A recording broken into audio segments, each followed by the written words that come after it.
À 20 ans, en 92, j'ai commencé à travailler. En fait, j'ai commencé à travailler dans un petit groupe de presse professionnelle. Donc j'ai commencé à vraiment toucher le métier de près.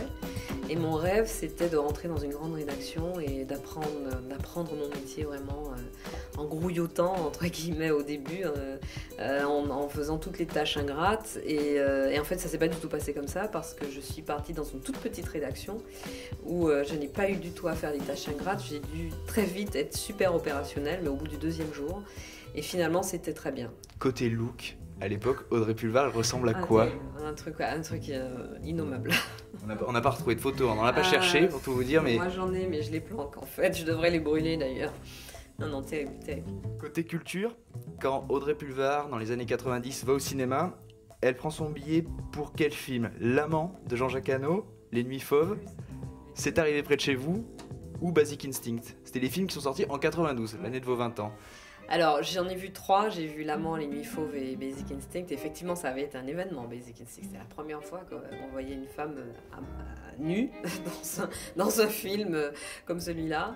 J'allais beaucoup au cinéma à l'époque, j'y allais au moins 4 ou 5 fois par semaine. Donc j'ai vu énormément de films, mais je voyais aussi beaucoup d'anciens films, de vieux films. J'avais un petit rituel le dimanche après-midi avec une de mes très très bonnes amies. On allait voir un film des années 30 ou des années 40, et voilà. Donc ouais, j'ai vu un peu tout. De toute façon, pour moi, c'est très très important. C'est pour ça que je suis revenue à Paris d'ailleurs, parce que j'avais besoin de cette nourriture culturelle régulière, permanente. J'ai un deuxième livre en cours que je suis en train d'écrire.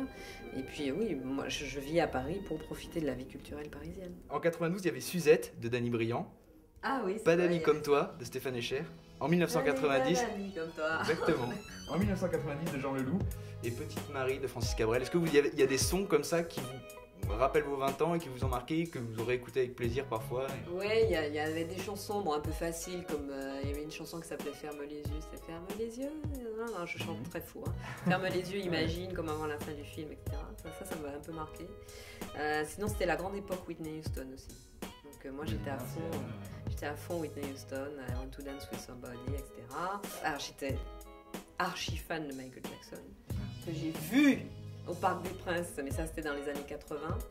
Très fan aussi de Prince. Mais effectivement, il y avait Suzette de Danny Briand, mais je dirais qu'à l'époque, j'étais plus Francis Cabrel que Danny Briand. Merci beaucoup. Merci à vous.